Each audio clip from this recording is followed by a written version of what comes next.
21st century education. The term 21st century education is generally used to refer to certain core competencies such as collaboration, digital literacy, critical thinking, and also problem solving that advocates believe schools need to teach to help students thrive in today's world. So in the 21st century education, we must use the 4 Cs. So these are critical thinking, creativity, communication, and collaboration. So now we have the other terms of 4 Cs because these 4 Cs are very vital to know, to understand, especially kita puhon-puhon. So pinakauna is learning skills. So, ang kining learning skills is mauni ang ginatawag nga 4 Cs. So, mao tong critical thinking, creative thinking, collaborating, and communicating. So, another skill is literacy skills. Mao tong mga literacies, katong information literacy, media literacy, and technology literacy. Another is lifelong skills. So, nana diha ang makita ato ang flexibility, initiatives, social skills, productivity, and leadership. Way back in 19th and 20th century, diba? Facts and information were all given by the teachers, and that is what we called spoon feeding. However, in the 21st century, students gain information given and searched by the teachers as the same as the students. Kay katumangong 19th and 20th century is nagayuse lang sila og kanang mga pencil, pen, paper, Word, kanang processor, Manila paper, markers, and also cartulina. Like, kanang learning may not be helpful in the span of life, or learning content may not be used in life. But however, in the 21st century kasi, we're using powerful media tools, so it is paperless, diba? Instead nga kanang mupalit kag mga papers, kuris ay kanang kung mali balik na sa sulat, so kapoy siya, mas nindot ni ang kanang media or powerful media tools. So there is evaluation now for lifelong learning. So the 21st century teacher and a learner now must be adaptive. That's because the teacher must be imaginative and must be fluent in tools and technologies that enable communication and collaboration. And of course, the teacher must be anywhere, anytime, and it does not have to be the same teacher, but he or she must be a communicator. And teacher must continue to observe experiences and knowledge. They must endeavor to stay current and must change and learn as the horizons and landscapes changes. And the teacher can look at their students' ideas, how that is used in class, also looks across the disciplines and through the curricula, and can make links that reinforce and value learning in other areas. Then, the teacher must be a role model to their students because today and tomorrow, more so, there is an expectation that teachers will teach values, and the teacher must take a risk, of course, to their students' knowledge and have a vision of what they want, and of course, the technology can achieve to identify the goals to facilitate learning. And of course, not only that, the students can build others' ideas, articulate their own, and confirm they have been understood. So let's move on to the 21st century education context. So the first one is 21st century schools. Schools in the 21st century focus on a project-based curriculum for life that would engage students in addressing real-world problems and humanity concerns and issues. Kung baga, pinaka main point is learners will become adaptive to changes. Diba?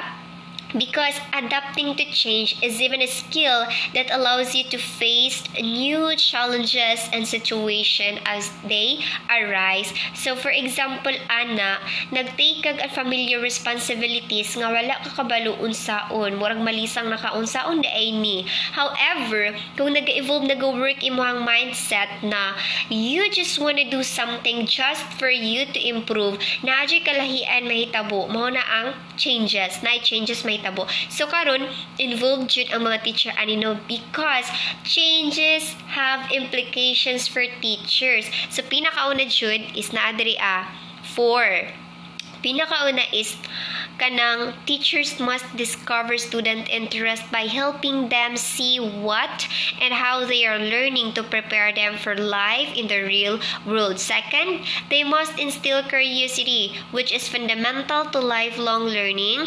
The third, they must be flexible on how they teach. Fourth one, they must excite learners to become more resourceful so that they will continue to learn outside formal school. So kung pinakauna, ma-affect sa teacher how they teach. And of course, ma-imply na nila, then in that times, sila na pud ang mo-imply or mo-apply sa ilang mga students. So it's true that changes have implications for teachers. So the second one is the 21st century curriculum. So the 21st century curriculum has critical attributes that are interdisciplinary, project-based, and research-driven. The curriculum also integrates higher order thinking skills, multiple intelligences, technology and multimedia, and more learning. So in this approach to integration, teachers organize the curriculum around common learning across disciplines. It also integrates kanang mga multiple intelligences diri by Howard Gardner. Okay, so higher order thinking skills or critical thinking, problem solving, and technology learning, like diri na nato pwede nga ma-apply na tanan. So the third one is the 21st century learning environment. A 21st century classroom is not confined to a literal classroom building, but a learning environment where students collaborate with their peers, exchange insights, coach and mentor one another, and share talents and skills with other students. So that means nga it is not confined jud, it is not limited jud daw, but a learning environment. Learning environment means like inclusive classroom where students can collaborate with their peers, exchange insights, or sharing their ideas, and also emphasizing their skills with other students. So mauna ang 21st century learning environment.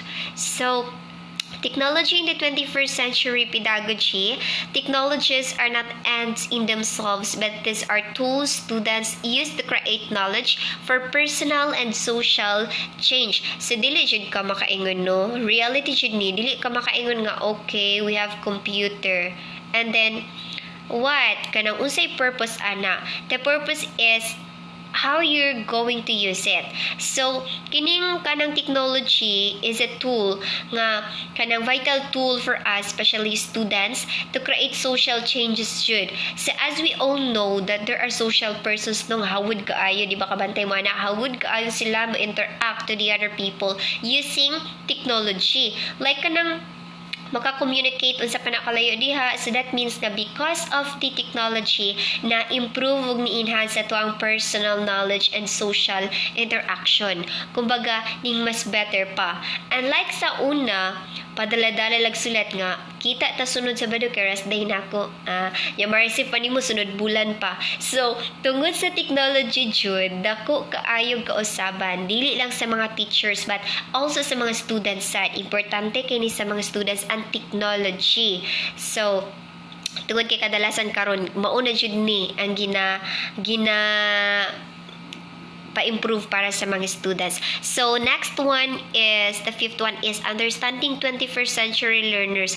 According to Prensky in 2001, so naadyo tay citation din nga dapit, that today's students are referred to as digital natives while educators as digital immigrants. So, According to Prinsky in 2001, agree ba kaya taani no nga nag-ingon siya nga mas daghan pag na-learn ang students kaysa educators, kay ang students man gud karon is ginatawag na digital natives nga ginamin ani is kumbaga bata pa sila, sukad bata pa hangtod nagkadako sila, nagka-involve using computers, cellphones or other tools. Di ba kabantay ganita ng mga bata karon nga hawod na kaayo, hawod na kay mo gamit og computer, cellphones, laptop, tablets, unsa pa na nga tools diha. Therefore, grabe jud ang pagpa-improve sa mga students karon. So, kung wala lagi ka kabalo, dili ka kabalo mo construct, research it. Diha na makabalo na ka sa tanan-tanan na information or dito. So however, ang digital immigrant is ang mga educators daw. So si Prinsky nag-ingon ani, na tay proof nga siya nag-ingon. Kumbaga, ang digital immigrants are those who learned to use computers at some stage during their adult life. Bago pa lang nagtuon or newcomers pa to use the technology. So, the sixth one is the century skills outcome and the demands in the job market. So the 21st century skills are a set of abilities the students need to develop to succeed in the information age. So, kanang, of course, no, kung hawid ka sa mga technologies, Jude, of course, whether you like it or not, ang technology, Jude, mo ni ang keyword sa 21st century learning.